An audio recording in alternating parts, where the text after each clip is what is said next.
There was Super Sentai. That's what it says on the top of all the Shout Factory DVDs. Hello everyone, I'm Indomitable, the man who will consume all media. And with the 30th anniversary of Power Rangers upon us, I have decided to dedicate this whole month to Power Rangers related content. And today, I decided to look at the history of how it came to be, before Saban, before Stan Lee, yes that one, and even before Super Sentai, there was Shotaro Ishinomori.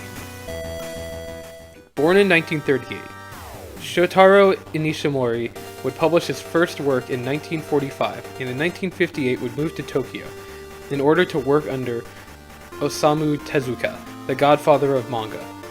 He would create his first superhero team in 1963 with Cyborg 009, who were the first superhero team created in Japan.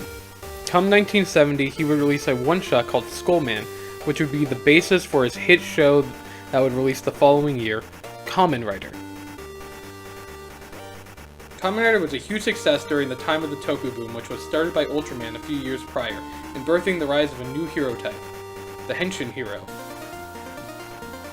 The original show lasted for 98 episodes and would spawn 4 sequel shows that came out between 1971 and 1975, before having random releases throughout the rest of the century before coming back with yearly shows starting in 2000. However, as he was working on Kamen Rider, he would start to get ideas that would eventually spawn into Super Sentai.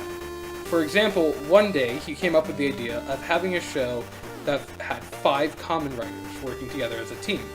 That idea could never work for Kamen Rider, as there could never be more than 2 writers working together in a full season, but it was an idea he was willing to give up, as he worked with superhero teams before. The year was 1975. Himitsu Sentai Go Ranger would air for the first time, lasting 84 episodes, the longest in the franchise's history. This was the idea of 5 writers working together. But now, it was its own thing. Sentai. When it finished airing, it was followed up by a sequel series called Jaka Dengekai, lasting 35 episodes, the shortest in the franchise's history, and the last one that Ishinomori would ever have direct involvement in. Now, one thing that both of these shows lacked was a staple for both Sentai and Power Rangers: the giant robot fighting giant monsters. The lack of giant robots actually led to decades of arguments about whether these two counted or not, but there's no doubt about it anymore. As for the giant robots, that would be introduced in the 3rd show after another show had a giant robot prove to be extremely popular. A little show called Spider-Man. In the late 1970s and early 80s, Stan Lee and Marvel made a deal with Toei to produce adaptation of Marvel properties. The result was Spider-Man, a new take on the hero who was now an alien and had a giant robot. Following the success and popularity, Marvel was given the right to produce the next 3 Sentai shows: Battle Fever J, Denziman, and Sun Vulcan. Stan Lee was intrigued by these shows and had an original idea: take the footage from Sentai and dub over it in the US. This was the earliest example of Sentai trying to make it to the US in an idea that is very proto-Power Rangers. However, no one wanted it, and the deal eventually fell through with Marvel, and they were no longer producing for Toei. However, that didn't stop the Sentai hype train, as one man would mostly keep the series going strong for the next 9 years. Hirohisa Soda, born 1947, had been a writer for the show since the very beginning, but would become the head writer for 9 years straight with his tenure, and would start off rough with the 6th series, Goggle 5, and then on not the highest of notes, but there was a lot worse notes he could have ended on, with the 14th series, 5-Man. Under his tenure, revolutionary changes would be made to the show, including 2 females on a team, female yellows and female blues, and spandex instead of cloth outfits, all becoming staples of the show because of him.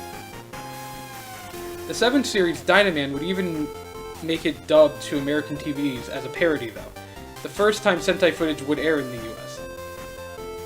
Around this time, the 8th series, Bioman, would catch the attention of a music composer for children's televisions from America named Hayao Saban, who had an original idea: take footage from Sentai and dub over it in the US.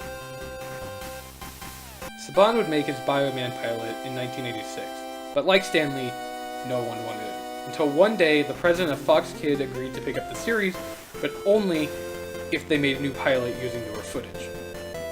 So, the decision was made to use footage from Jetman. 15th series overall, Jetman was to be the last season of Sentai, as the 13th series Turbo Ranger and the 14th Five-Man failed both in ratings and toy sales.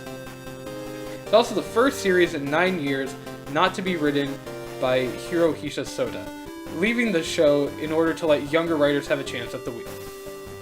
Jetman, thanks to its more soap opera approach, was a huge success thanks to stay-at-home moms falling in love with the show, allowing for more seasons, each one written by a different head writer. This would give us Zyuranger, the 16th series and the first one to have a dinosaur theme and a Six Ranger. This was a much easier and more kid-friendly show to market to Western audiences, and the rest is history. Thank you for watching, everyone, and if you liked the video, remember to subscribe, as this whole month will be filled with Power Rangers content to celebrate the 30th anniversary.